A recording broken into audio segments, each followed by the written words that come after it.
San. Il était une fois une petite fille orpheline de 5 ans qui s'appelait Heidi. C'était une très belle petite fille aux yeux marron foncé, aux cheveux noirs courts et aux joues roses. Heidi était très élevée par sa tante d'été qui vivait en Suisse. Un jour, la vie de Heidi a été bouleversée lorsque sa tante a trouvé un emploi dans une autre ville. Tante d'été qui ne pouvait pas emmener Heidi avec elle. Nous allons dans les Alpes chez ton grand-père, ma chérie. Tu resteras avec lui quelques jours et je viendrai te chercher quand mon travail sera terminé. C'est pour ton bien, tu comprends, n'est-ce pas? Oui, je comprends. Vous savez ce qui est le mieux pour moi, ma tante. J'apporterai mes poupées avec moi et nous t'attendrons. J'ai aussi hâte de rencontrer mon grand-père. J'ai hâte.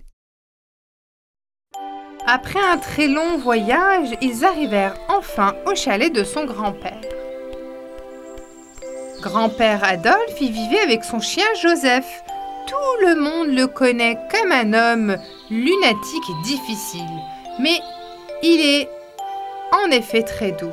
Tante d'été lui a expliqué la situation et a laissé Heidi là-bas. Heidi et son grand-père se sont aimés dès leur rencontre.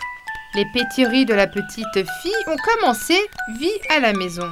Grand-père Adolphe s'est habitué à sa nouvelle vie avec Heidi et ne pouvait plus imaginer sa vie sans elle. Il ne marchait plus en froissant les sourcils. Où étais-tu, Heidi? Je me sens renaître quand tu es ici avec moi. Je t'aime, ma chère petite fille. Moi aussi, grand-père. Je t'aime vraiment et j'aime aussi cet endroit. Malheureusement, je n'ai pas d'amis. Il y a un garçon qui s'appelle Pierre. Il vit avec sa grand-mère aveugle dans un chalet près d'une autre. Demain, je te le présenterai. Qu'en dis-tu?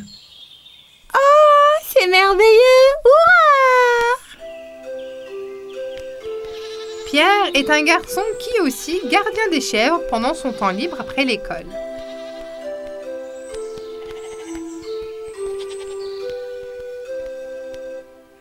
Pierre, je te présente ma petite fille Heidi. Bonjour Heidi. Bonjour, Pierre. Vas-y, allez jouer ensemble, d'accord? Après ce jour, ils sont devenus de très bons amis. Tous les jours, Heidi et Pierre emmenaient les chèvres paître. Elles grimpaient les tentes raides comme le font les chèvres et elles couraient pieds nus. Pierre, cours! L'un des enfants s'enfuit en courant, attrapons-le! Ne t'inquiète pas, il va revenir. Ouf! J'ai eu peur pendant un moment. Bon, alors, laisse-moi cueillir quelques fleurs. Je les donnerai à ta grand-mère à notre retour. J'espère qu'elle me donnera du lait de chèvre frais en retour. Pierre a appris à Heidi comment traître les chèvres. Ils ont aussi nommé les chèvres une par une. Heidi a même préparé une soupe à la maison et a apporté du pain frais à grand-mère. Sa joie et son optimisme avaient contaminé tout le monde. Après quelques années, tante d'été est revenue chercher Heidi. Elle allait l'emmener dans une famille riche qui vivait à Francfort pour qu'elle puisse recevoir une éducation et avoir une meilleure vie. Je ne peux pas abandonner Heidi. Que vais-je faire sans elle? S'il te plaît, ne m'emmène pas, ma tante. Je ne veux pas être séparée de grand-père. Je ne peux pas partir. Je suis très heureuse ici. Tu vivras dans une famille très riche, Heidi. Tu vivras dans une grande maison et tu recevras une éducation dans une très bonne école. Je ne me soucie pas de ces choses-là. Ma chère petite fille, tu sais combien je t'aime et combien tu vas me manquer. Je pense que ta tante d'été a raison. Ce sera une meilleure vie pour toi. Écoute ce que j'ai à te dire. La famille chez qui tu vas habiter a une fille de ton âge. Vous pourrez devenir amies toutes les deux. Clara ne sait pas marcher et elle n'a pas d'amis. Elle a besoin d'une amie comme toi. Allez, viens, tu verras, tu seras beaucoup plus heureuse là-bas. Grand-père Adolphe et Heidi étaient tous deux en larmes. Après un long voyage, ils arrivèrent à Francfort. Ils arrivèrent dans une très grande maison et le gouvernante, Madame Rottenteneur, les accueillit à la porte. Bienvenue, je suis Madame Rottenberg. Et moi, je suis Clara. Bienvenue, Heidi. Bonjour. Enchantée de vous rencontrer. Heidi, il est temps pour moi de partir. Prends soin de toi, ma chère. Je suis sûre que tu t'entendras très bien avec Clara. Assure-toi d'écouter ce que te dit Madame Rottenmeier. Je t'aime, ma chère nièce. C'est alors que le cauchemar de Madame Rottenmeier a commencé. Elle fronça toujours les sourcils et ne souriait jamais, parce qu'elle était une disciplinaire et une femme de ménage. Bon, la cérémonie de rencontre est terminée. Enlève ces choses sales tout de suite et prends une douche. Je vais t'apporter des vêtements propres. D'accord, Madame Rottenmeier. Comme vous voulez. Tu peux venir dans ma chambre après t'avoir douché, Heidi? Nous pourrons jouer ensemble. Oh, super! Je vais me nettoyer rapidement et je viendrai ensuite. Clara vivait dans une grande maison avec son père, sa grand-mère, la gouvernante, Madame Grontener et les autres domestiques. La plupart du temps, elle restait dans sa chambre et ne tirait jamais les rideaux, ni n'ouvrait les fenêtres. Heidi était choquée lorsqu'elle entrait dans sa chambre de Clara. Elle a immédiatement tiré les rideaux pour laisser entrer de la lumière par la fenêtre. Tout à coup, la pièce était pleine de lumière du jour. Clara, regarde comme c'est lumineux maintenant. Le soleil t'aidera toujours à te sentir beaucoup mieux. Avec le temps, Heidi s'est habituée à sa nouvelle maison et, une fois de plus, elle a laissé tomber tout le monde amoureux d'elle. Tous les jours, Heidi et Clara jouaient avec ses jouets, puis étudiaient. Madame Rottenmeier était fixée pour l'objectif de redresser Heidi et d'en faire une fille disciplinée. Écoute-moi bien, tu ferais mieux d'être une bonne fille, ne cours pas et ne te promène pas. Je suis désolée, Madame Rottenmeier. Heidi essayait de suivre toutes les règles de la maison, mais elle s'amusait beaucoup avec Clara. Néanmoins, les Alpes, son grand-père et Pierre lui manquaient toujours. Elle rêvait toujours de courir dans la campagne avec les chèvres. Un jour, Heidi n'arrivait pas à sortir du lit. La grand-mère de Clara est venue la voir tout de suite. S'il te plaît, grand-mère, renvoie-moi à la maison. Cette fille joyeuse que tout le monde connaissait et aimait avait disparu et à sa place se trouvait une Heidi malade et silencieuse qui avait aussi perdu l'appétit. Grand-mère se sentait mal pour elle et a appelé le médecin. Celui-ci dit qu'elle était nostalgique et que seul remède était qu'elle soit près de ses proches dans les montagnes. Ils ont donc décidé de la remener chez son grand-père. Ma vie a tellement changé grâce à toi, Heidi. Tu vas me manquer. Je suis si heureuse, Clara. S'il te plaît, comprends-moi, c'est ma vraie maison. Viens me rendre visite dès que tu peux. Même après un voyage très long et fatigant, elle était ravie de revoir son grand-père. Elle courut vers lui et le serre joyeusement dans ses bras. Tu m'as tellement manqué, grand-père. Tout le monde m'a manqué ici. Tu m'as manqué aussi, ma chère petite fille. Nous ne serons plus jamais séparés. Regarde, Pierre est là, lui aussi. Salut Pierre, je suis de retour. Bienvenue, Heidi. Tu nous as vraiment manqué. Même les chèvres. Chaque jour, lorsqu'il gravissait les tentes, elle racontait à Peter, le manoir, et les bons moments qu'elle y avait passés. Après le retour d'Heidi, Pierre retrouva ses jours heureux. J'ai une nouvelle amie. Elle s'appelle Clara. Mais elle va beaucoup me manquer. Peut-être qu'un jour elle pourra venir me rendre visite, Heidi. Quelques mois plus tard, le souhait d'Heidi se réalisa. Clara avait obtenu la permission de venir dans les Alpes et de rester avec elle. Heidi, Heidi, regarde, je suis là. Je n'arrive pas à croire que tu sois là enfin là. Bienvenue, Clara. Nous allons bien nous amuser.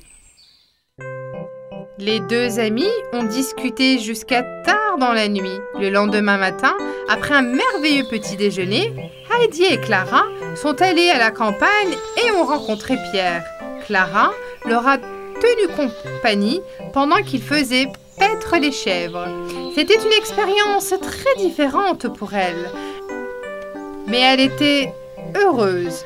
Mais d'un autre côté, elle était bouleversée en regardant Heidi et Pierre courir et culbuter. Je me demande si je serai capable de courir comme elle un jour. Je n'ai aucune idée de ce que cela doit faire. Les jours passent. Clara retrouvait la santé en passant du temps dans la nature.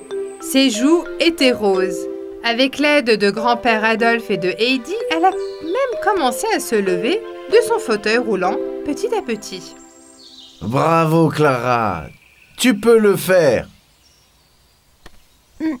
J'ai tellement peur. Et si je tombe? Nous sommes là, juste à côté de toi. Tu n'as pas à avoir peur. Un jour, alors que Clara regardait Heidi et Pierre rassembler les chèvres, elle vit une vache courir vers elle. Au secours! Au secours! Effrayée, elle sauta de son fauteuil roulant et fit quelques pas. Elle marchait, un miracle s'est produit. En effet, la vache courait vers l'étage, mais avait fait marcher Clara. Pierre et Heidi sont choqués et ne savaient pas quoi faire quand ils la voient. Ils ont couru vers elle et ils l'ont serrée dans leurs bras. Hurrah! Hurrah! Tu l'as fait, Clara! Tu l'as fait! Après ce jour, elle a fait quelques pas de plus chaque jour. Un pas, 2 pas, jusqu'à qu'elle soit capable de marcher. Il était maintenant temps pour Clara de rentrer à la maison. Son père et sa grand-mère étaient venus la chercher. Clara les attend dans le fauteuil roulant. Quand il l'a vue, elle s'est levée et a couru et a serré dans les bras alors qu'il entra dans le chalet. Elle voulait leur faire la surprise. Ils se sont assises ensemble et ont parlé des jours que Clara avait passés dans les Alpes. Clara se souvient de l'incident avec la vache. Clara, son père et sa grand-mère restent quelques jours de plus, puis se sont retournés à Frankville. Chacun est de retour dans sa propre maison. Heidi dans les Alpes et Clara à Frankville. Ils ont poursuivi leur amitié par le billet de lettres. Clara écrit à Heidi qu'elle reviendra dans les arbres au printemps pour qu'elles puissent courir ensemble et traire les chèvres. Finalement, la neige a commencé à tomber et l'hiver est arrivé. Tout au long de cet hiver, Pierre et Heidi ont fait de la luge. De temps en temps, ils discutaient et éduquaient au coin du feu le soir. Le grand-père de Heidi s'endormait joyeusement près de la cheminée, sachant qu'Heidi serait à ses côtés. Heidi, son grand-père et tous ses proches vécurent heureux jusqu'à la fin de leur jour. Il était une fois, dans un pays lointain, la famille Steinbaum. Leur fille s'appelait Clara et leur fils Fritz. La veille du Nouvel An, Clara était très excitée et ne pouvait pas s'endormir. Elle attendait avec impatience que le jour suivant arrive. Le temps passait si lentement. Oh Dieu, s'il vous plaît, écoutez mes prières. Fais qu'il neige demain soir et laisse-moi avoir un très beau cadeau de Nouvel An. Enfin, le Nouvelle Année est arrivé. Ils ont décoré toute la maison et bien sûr le sapin dans le salon. Quand Clara se réveilla le matin, elle n'en croyait pas ses yeux. Ses prières avaient été exaucées pendant qu'elle dormait. Elle avait neigé toute la nuit. Tout était recouvert de neige. Père et sœur, ensemble, regardaient la neige par la fenêtre et attendaient l'arrivée de leur oncle. Enfin, on vit l'oncle Drosselmeyer au début de la route. Mais de loin, elle pouvait voir que le grand sac qu'elle tenait à la main était rempli de cadeaux. Il arrive! Il arrive, maman! L'oncle Drosselmeyer arrive! Et il a un énorme sac à la Il a main. un énorme sac à la main. Je suis sûre que nos cadeaux sont dans le sac. Vite, ouvre la porte. Il fait froid dehors. Il doit être gelé. Les enfants l'ont accueilli avec joie. Bienvenue, oncle Drosselmeyer. Bienvenue, oncle! Salut les enfants. Le vieil homme s'est immédiatement assis près de la cheminée pour se réchauffer. Mon oncle, tu peux me donner mon cadeau maintenant, s'il te plaît? Je suis si excitée que je ne peux plus attendre. Moi aussi. Allez, mon oncle! Ha ha ha ha ha. Ok. Je vais les ouvrir tout de suite. Leur oncle ouvrit le sac à cadeaux et donna la grande et belle boîte à Clara et l'autre à Fritz. Clara, qui a ouvert la boîte avec excitation, a crié de joie quand elle a vu le soldat Casse-Noisette à l'intérieur.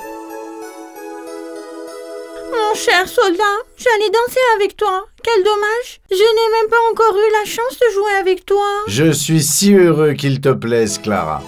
À ce moment-là, Fritz, qui regardait Clara, a rapidement ouvert son propre cadeau. Une grande souris noire habillée en pirate est sortie de sa boîte. Mais Fritz n'a pas du tout aimé son cadeau. Elle voulait que le cadeau de Clara lui soit donné. Il jeta rageusement la souris par terre et prit Casse-Noisette des mains de Clara et le claque contre le mur. Ses yeux étaient pleins de jalousie. Fritz? Je veux un casse-noisette aussi. Je n'aime pas du tout cette souris. Pourquoi le cadeau de Clara est-il meilleur que le mien?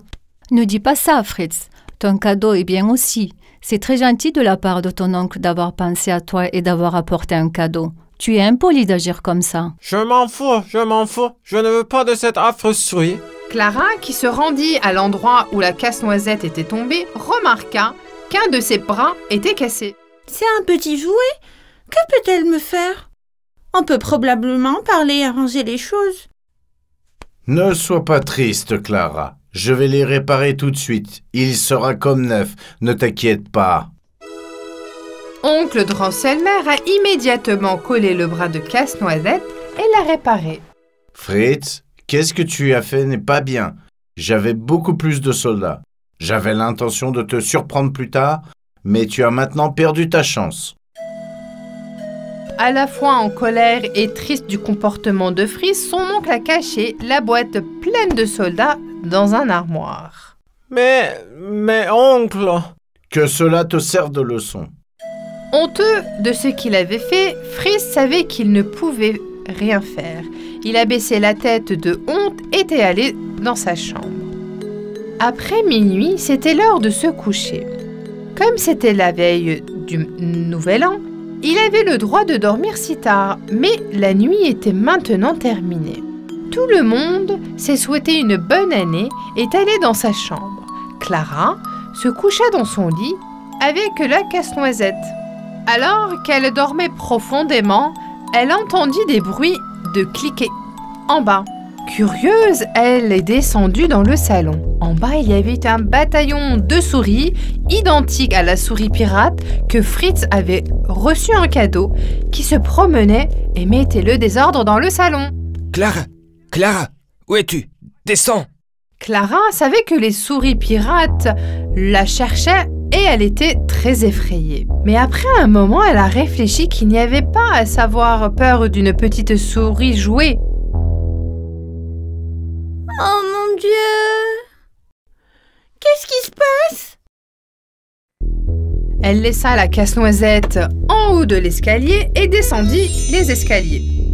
Et qu'est-ce qu'elle voit? Les petites souris jouées étaient encore plus grandes qu'elle.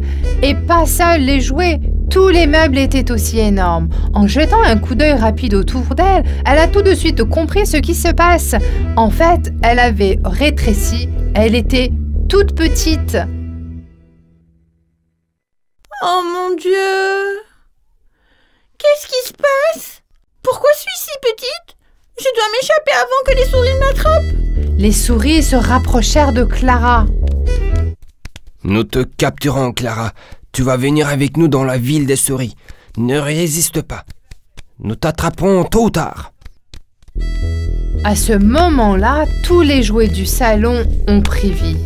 Chars, canons, soldats, poupées et animaux en péliche se sont tous dirigés vers les souris pirates. Clara a trouvé que leur seul moyen était de passer derrière les cadeaux sous l'arbre du Nouvelle Année. Comme les autres jouets, le casse-noisette, qui s'est animé à sauter des escaliers et a commencé à combattre les souris pirates. Il était si courageux. Les soldats que l'oncle Drosselmayer avait mis dans l'armoire ont aussi sauté pour aider. Casse-noisette, les souris pirates ont été soudainement choqués d'une telle défense et ont commencé à reculer. Courez pour vos vies, nous avons été vaincus. À l'aide! Clara, Clara, tu peux sortir maintenant. Les souris pirates se sont enfuies. Nous avons gagné. Clara est sortie de derrière les cadeaux où elle se cachait de peur. Tout le monde était très heureux de cette victoire. J'avais tellement peur, Casse-Noisette. Tu m'as sauvée de ces souris pirates. Je te remercie beaucoup. Casse-Noisette s'était soudainement transformé en très beau soldat et s'est incliné devant Clara pour l'inviter à danser avec lui. Veux-tu danser avec moi, Clara? Oh, avec plaisir. Ils se mirent à danser et juste à ce moment-là, une belle musique se répandit dans le salon. Des petites fées jetaient des fleurs autour d'elles. Les fleurs étaient magiques et Clara s'est soudainement retrouvée dans un magnifique costume de danseuse de bal et des chaussons de danse. Clara s'était transformée en danseuse de ballet. Je t'admire, Clara. C'est merveilleux que tu fasses du ballet. Merci. Mon plus grand rêve est d'être une danseuse de ballet un jour. Pensez-vous que je puisse en être une? Je suis sûr que tu seras une merveilleuse danseuse de ballet. Alors, le nom de la mélodie qui joue en ce moment s'appellera Casse-Noisette. Chaque fois que tu l'entendras, pense à moi, Clara. Tous les autres jouets les regardaient avec admiration. Clara a fait du ballet avec le Casse-Noisette pendant des heures. Tournant sur un pied, c'était comme si elle volait dans le salon. Mais soudain, elle a entendu un bruit.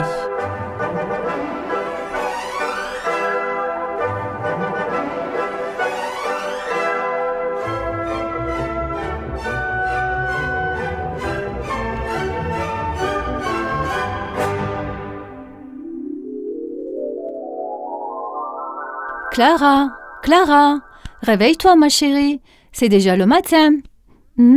Tu as dormi avec le Casse-Noisette?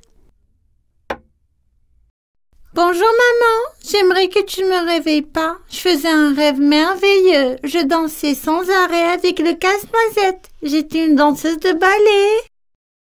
Vraiment? Eh bien, tu dois être fatiguée après toute cette danse. Allez, va te laver, on t'attend pour le petit déjeuner. Elle a vraiment pris le Casse-Noisette dans ses mains et a commencé à danser avec lui. Elle avait encore la mélodie dans l'oreille. C'était comme si le rêve était réel. Mon beau Casse-Noisette.